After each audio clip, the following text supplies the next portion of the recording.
chlapi, ktorí povedali, a prečo by sme my nemohli súťažiť. A viete, tieto myšlienky mňa inšpirovali a preto som zvolal furmanov som zvolal do kolónky. Sme si sadli asi 12 furmani a povedali, že zakladáme furmanskú súťaž, zakladáme furmanskú organizáciu pod názvom Asociácia furmanov Slovenska. Ale už teraz nám samozrejme, že je súťaž, mikrofón komentátorovi. Tak ďakujeme v krátke, prečo a čo je AFUS a ako vznikol. Takže už počuli ste sami nejaký rivóčik, kto má za sebou, čiže ako aj to na 21. ročníku na Kováčovej novinskárskej stavby. Mnohí noví, čo ste len počuli a prišli ste sem pozrieť, tak máme odštartované.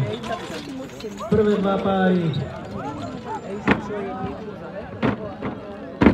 pomocný musí klady alebo šajky alebo metrovicu po jednom kuse nesmie brať dve, tri naraz, musí zložiť, nesmie mu vypadnúť z voza.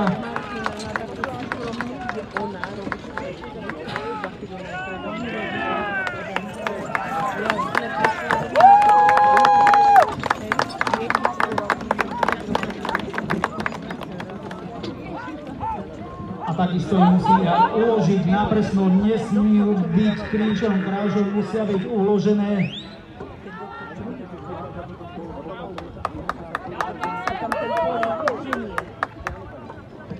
Tak to bude prvý. Nesmie byť krížom, krážom, musí byť uložené, nesmie to prekrčať. Tak nakoniec Janko Františky, Janko Nebus, veľký potlesk. Tak toto sú oni prví traja, ktorým sa najlepšie darilo v prvej disciplíne.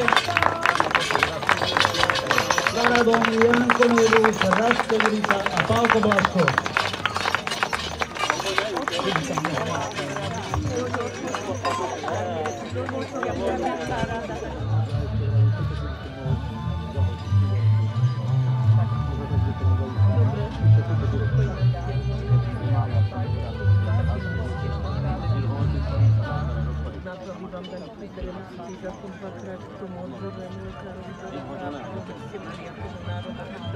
Máte fyzioterapii, máte zase automaticky.